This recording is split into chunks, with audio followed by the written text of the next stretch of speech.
માટે જો કોઈ મહેનત કરતી હોય તો એક આપણી દીકરી ઠાકોર સમાજની અને એક જેની બેન એક આપણા વચ્ચેથી જ આવેલી બેન છે જો એક સમાજ માટે લડે આપણે શું કર્યું આટલા હવે આપણે કર્યું શું ભાગ બોજા આપણા બદલે છેલ્લો ભીતી આપણા બદલે હે કોકના કજ્જા કર્યા આપણા બદલે પણ આપણા દેશ માટે આપણા સમાજ માટે આપણા સંતો માટે પરમાનંદ માટે આપણે કોઈ કર્યું એક જેની બેન એક રતન કહેવાય આ સમાજનું અને અંધશ્રદ્ધા ઉપર પણ એવું જ બોલે છે જો એક ભૂવો ના કહેવાય એને ભૂ જ કહેવાય ઉતરેલો કોઈ ધંધો ના હોય બેકાર હોય કમાતો ના હોય રડતો ના આવડતો હોય એ ભૂવો થાય સાચી વાત હો હા કમાતો ગતું નાશીશો હોય ને અને ઢટાનો ઢળી છે ના આવડતો ઘેર ગતું ના ચાલ્યો હોય ને એ ભૂવામાં ચાલે સાચી વાત ચમ કહીએ તમે આજ લાવો મારા સામે ગમે અજાણ્યા મને ઊભો કરીને લાવો એ શું ખાઈને આવ્યો એ હું હાલ કહી દઉં એ કોઈ મોટું શું ખાઈને આવ્યો એ કહી દઉં તારા ઘરમાં ચી માતા પૂજી એ હું બેઠા કહી દઉં હું માણસ જોઈને કહી દઉં કે મારા ઘરમાં મેલડી હશે મેલડી હોય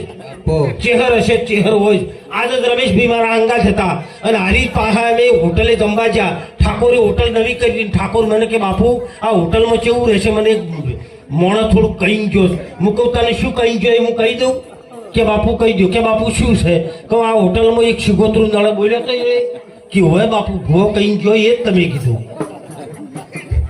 પછી કે એ શિગોતરા ઠેકાણું પાડવું હોય શું કરવું હું કોઈ એક શ્રીફળ લાવજે એક ચંદરવો લાવજે અને અફળાઈ ઉપર મેળ દેજે ને કાયમ બે અગરબત્તી કરજે એ જે કહી ગયો છે એ હું કહી દઉં પણ એમાં ફસાવા જેવું એ તો એક નેચી વસ્તુ છે અને ભૂ થાવું એ કોઈ કાઠું નહીં તમે હું તો કહું છું તમારે મોડા જોઈને માતા નક્કી કરી લેવાય અને તમારે જઈને એમ કહેવાનું કે ઊંચાળ ત્રણ લેબડા છે ત્રણ લેબડા છે તો હોય ને ઊંચાળી કુંડી છે કુંડી તો અહીંયા હોય ખેતર હોય કુંડી અમ નહીં ખબર પડે હા હેલું છે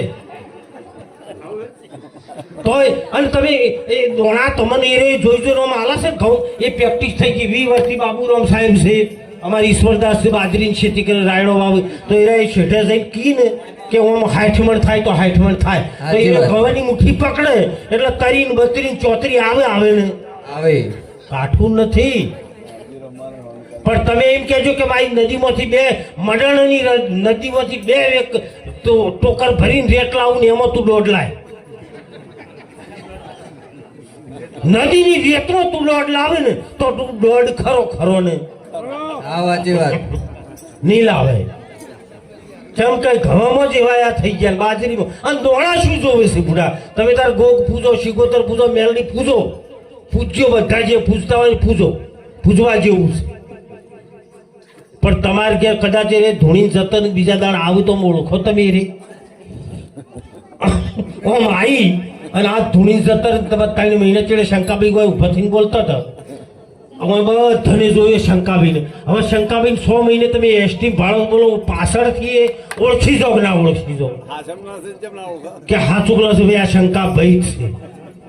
તો આ માતાજી ધૂણી છે તો તમે 3 મહિને ફેર આવું તો ઓળખો કે ના ઓળખો શું ચોટી પડ્યા છો તમારી કુળદેવીને પૂજો તમારી માને પૂજો હું એટલો વિરોધ નહીં કરતો એ તમને સમજાશે ને એટલે છૂટી જાહે છોડાવવું નહીં પડે પણ હું એમ કહું છું કે આ ઠગ ધુતારા તમને લઈ જાય છે અને અમારું જીવ બળે છે અમારું અંતર બળે છે અમે સાધુના કપડાં પહેર્યા તોય આ ખરું કશે તોય અમન કી મારા બેટા કે સનાતનના નહીં હોય સાચું એટલે આ સનાતનનો પ્યોર સનાતન ધર્મને માનું છું શિવને માનું છું સંતોને માનું છું માતાજીને માનું છું ભગવાનને માનું છું પણ ભુવન હું નથી માનતો આજે નહીં માનું અને કાલે પણ ના માનું એક માનું તો આ દેશના સંતને માનું હા જતી સતીને માનું ભક્તિને માનું છું હું દયા ધર્મ અને પુણ્ય માનું છું હું ધર્માતું સદાવ્રત કરતો હોય એને માનું છું હું ચકલન દોણા નાખતો હોય એને માનું છું પણ એક દેવાળું કરતો હોય ને એને હું કાયર માનું છું અને એને હું તો એટલા સુધી કહું છું કે એની માને ડૂંટો કાપવા ખોમી રહી ગયો તો જે ભૂવો પાકે સાચી વાત નકા કદી ભૂવો ના પાકે એની ડૂંટો કાપતી વખત કોક ભૂલ રહી ગઈ છે ડૂંટો હળવો કપાઈ ગયો છે ને કઈ આ કરે મારા બેટા આમ લુગડાનું મશીન ચાલુ થઈ છે ફટફટ અને અહીંયા હવે 40 વર્ષથી તંબુરા તોડીનો છે તો હજુ અમે કોઈને કઈ નહીં કહેતા કે છોકરો આવશે અને મારા બેટા પૂરી બેટો ભલાણી મેલું તોય તમે જોયું તો છોકરો હોય પાછો શિખર ચોથી આ ફેક્ટરી છે કે શું છે એટલે કરો માનો દેવીને માનો શક્તિ માનો કુળદેવીને માનો જરૂર માનો એનો વિરોધ હું નથી કરતો હું સનાતનનો છું પણ જે આડંબરી છે જે ઠગ અને તુતારા છે અને એ ડોકા હલાઈ અને એ શું કહેવા માંગે છે ને હું તો એમ એટલા સુધી જો તમારા ભાઈએ એમ કજ્જા કરાવે સાચી વાત આજથી એક મારા ધ્યાનમાં છે એક ભાઈ એને એમ કીધું છે કે તારી ગુને તારા ઘેર માતા મેલી ગુણને પહેવા ના દેતો આ ભુવાએ આવું કીધું છે કે તારી બેને તારા ઘરમાં માતા મેલી બોલો આ બુન વહુડા પાડતી જાય કે ના જાય જાય બુન માતા મેલે અને એવી બુનનું તો હૃદય બળે બુન તો ભાઈનું એવું જ છે કે મારો ભાઈ સુખી થાય એ કોઈ દાડો માતા મેલે અને માતા નવરી છે જતી રહે એવી બુનની ભાઈના ઘેર આ જાય શું લેવા તમે અને મારા આ વધારમાં વધારે આ ઠાકોર સમાજને જ કનડતી રહી બીજા ચોય જતા નહીં બીજા ચોય કનડતા નહીં પણ આ ઠાકોર સમાજ ભૂળો છે આ ઠાકોર સમાજ છે ને એ દયાળુ છે એ અડધો રોટલો હશે તો અડધોમાંથી અડધો ખવડાવીને ખાવા વાળો આ સમાજને પીડ્યો છે હવે ખુલ્લું તમે નક્કી કરો કે બાપજી આજથી અમે ગમે એ થાય પણ અમારા ઘરમાં દિવાળું પહેવા દે છે કોઈ નડતું હોય ને તો તમે મારી જોડે આવજો આ ભગમાં ઉતારી નાખું જો તમારું દુઃખ ના કાઢું તો તમને કોઈ નડતું હોય ને તો ઓના ઓછે આવીને ખાલી આ માથે હાથ મેલું જો મારું ભગવાન મટાડી દેશે માં મટાડી દેશે તમારી કુળદેવી મટાડી દેશે તમારી પેઢીનું પૂન મટાડશે પણ તમે એ વગાડવા ઢાઢું દુઃખ ઘરમાં ઘાલતા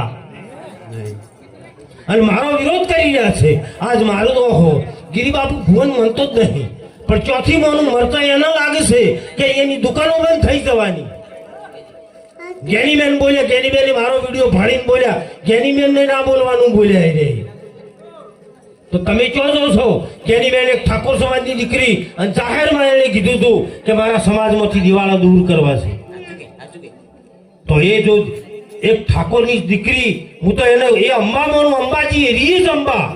બીજી ચી અંબા આ પ્રગટ અંબા બોલી રહી એની આપણે કદર નહીં અને પેલી ડુંગરા વાળી ભોખરા વાળી ગોતવા છે આ જ્ઞાનીબેન અંબાનો અવતાર છે શિકોતરનો અવતાર છે સતીનો અવતાર છે એને માનજો પણ તમારા ઘરમાં હા તમે તો હારામ વાપરો ઘણું ભેગું થયું તો આવો મેળાવડો કરો ભજન રાખો અમે ના આલો ભજન ના કરો તો કોઈ નહીં હું તો કોઈ ગાયન ફૂલા નોખો ઉતરીને આવે છે ચકલન દોણા નોખો 2 મહિને બે ભૂરી